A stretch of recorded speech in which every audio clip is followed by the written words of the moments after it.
I'm going to tell you a story, paint you a picture, ask you to think differently about who you are, about who we are.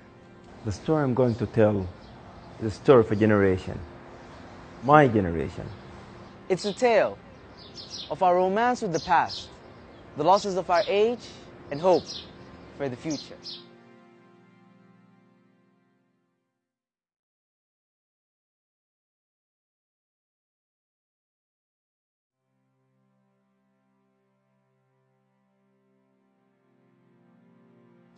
There is a memory of an old Sudan, a torn and faded picture of the country as it was told to us, a warm and beautiful place imprinted in our memories as if it were our own, a world of wide open boulevards and tree-lined streets, of clean roads and white robes.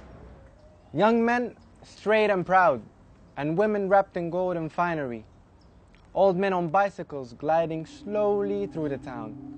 The early morning sirens, and those trains that ran on time. Cinema Coliseum, St. James, and jazz nights by the Nile. Khartoum University in its glory days, when exams were marked in London and students had their laundry done. Greek stores full of foreign goods, and cars when England used to make them. Weddings that lasted 40 days and 40 nights, and funerals that lasted just as long. Clear skies, cool nights, and darkness pierced by the brightest stars. Lush green gardens and seasons that broke the heat. Young men and women full of passion and idealism. An old world that is tired and in retreat, and a new world, resurgent and full of hope. These are the stories that our fathers told us. Told to us in sketches, fragments, told to us in the early mornings as the sun crept slowly into the sky. On those orange days, afternoons when the heat and the dust would rise in a blazing haze, swallowing the earth and all that was on it, and we would listen, rapt. As they told us of the golden age, the age of charismatics, of Che, Nukrum and Neriri, of revolution and a new world born, of the brave men and brave women who fought for independence, and of the generation that followed. Their generation, the generation that left to Paris, London, Moscow, Belgrade, Budapest, and then returned, refusing the foreign passports and the foreign jobs, returned to build their country. Masters of the West and children of the East, products of the Khalwa and the grander schools in Europe, fired by visions of grandeur and destiny. And in the evenings, when the earth began to cool and the crickets make their song, they would gather together at one another's homes and talk of politics and worldly matters, and we would sit in amongst them, looking on with awe and envy.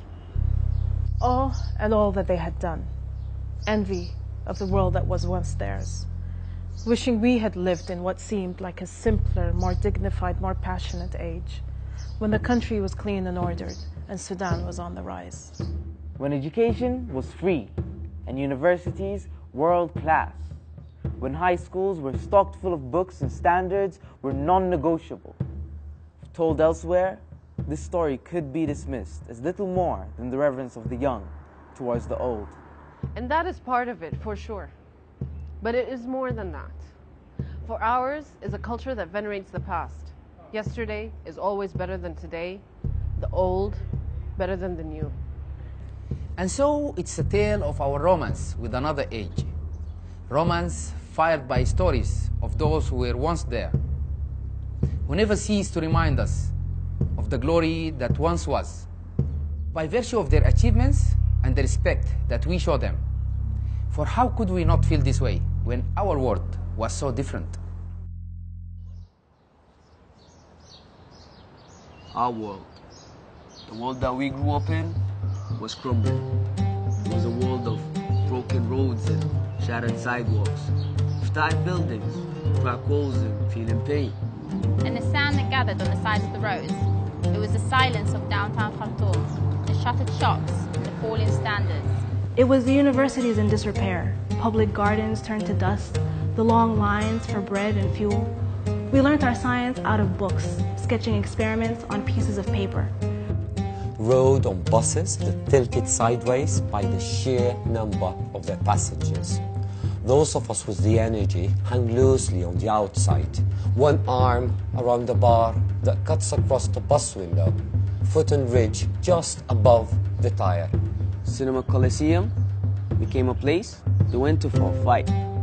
St. James, we only heard of. Our weddings were shorter, and sometimes shared. Our funerals too. This time, those of us that left took the foreign passports and the foreign jobs. We traveled to Europe, North America, the Middle East, and Asia. We went to the grand universities and the not-so-grand ones. Took jobs where we could. Some of us were lucky, others were not. Some of us returned, many did not. Ours was an age without heroes, it seemed. We had no Ches, no Nyerere, no Nasirs. Revolution was something that happened to us, not by us. Our dreams were simpler. A job, perhaps a marriage, our own house if we dared hope. In place of fire and idealism, pragmatism. And so it was that we felt a sense of having fallen short, that we were not what we should have been, and had inherited a country that was not what it could have been, and that somehow it was our fault. But here's the thing. It wasn't. It isn't. It is true that we have not lived the lives of the previous generation. It is true that Sudan is not what they dreamt it to be. But so be it. It's not for one generation to copy another, but to stand upon its shoulders. We have seen Sudan through some of its most difficult times, and seen other changes too. From the high-rise buildings that now shape the capital, to the jagged borders that now mark the southern limits of the country. We live in a different world, with different challenges and different opportunities. We live in a world where countries like China and Brazil are challenging the old order, where a black man is the president of the United States, and the internet has the power to connect us all. We must look at the past with honesty and do the same with the present. The golden age was not so golden, we know this. And ours was not so dark, we know this too. We must learn to face the world as it is and not as we wish it to be. Most of all, we must recognize that our generation is one to be proud of too. You only need to take a look at the people around you to realize this. And there are so many in Sudan, in the Gulf, America, Europe, Africa, and the Middle East. Young women and men who should make us all stand tall. Many of whom would have achieved great things despite terrible hardships without the privileges of the Gilded Age.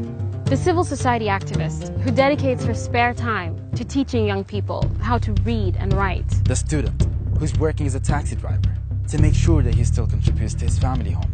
The woman who set up a community college. The young man who sacrificed his own education so that his brother could study abroad. The businesswoman who came back to set up a business here in Sudan. Journalists. Academics. Doctors. Lawyers. Soldiers. Politicians. I could go on. We must of course respect our past, but we cannot live in shadows.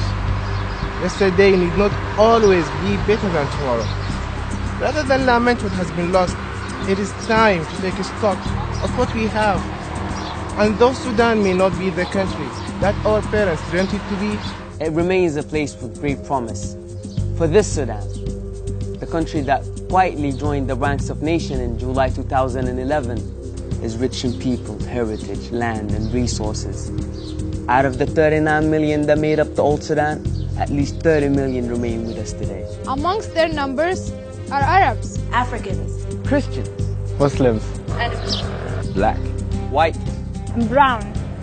It's a diversity bound by marriage and memory, faith and language, powered by roads and mobile phones, by trade and urbanization. Cities in which for the first time in history, all of Sudan can be seen. A land where ancient civilizations flourished and died and grew again, carrying with them tales of greatness and tragedy and the wisdom that they bring. It is in Sudan, where the Middle East meets the African continent, that the White Nile meets the blue, and the Red Sea cuts its swathe. The influence of its neighbors spilling over its borders in the form of culture, language, and tribe. A country still rich in resources, vast lands, flat and fertile, anxious for seed and the tiller's hand, oil, gold, uranium, and hydropower, access to the sea and the wealth that lies beyond. But most of all, its people, able and eager, desperate for a chance to build a better life. For Sudan is a place where education is revered, knowledge pursued, where young women and men clamor to learn, despite the challenges they face, where people are willing to sacrifice for something greater than themselves.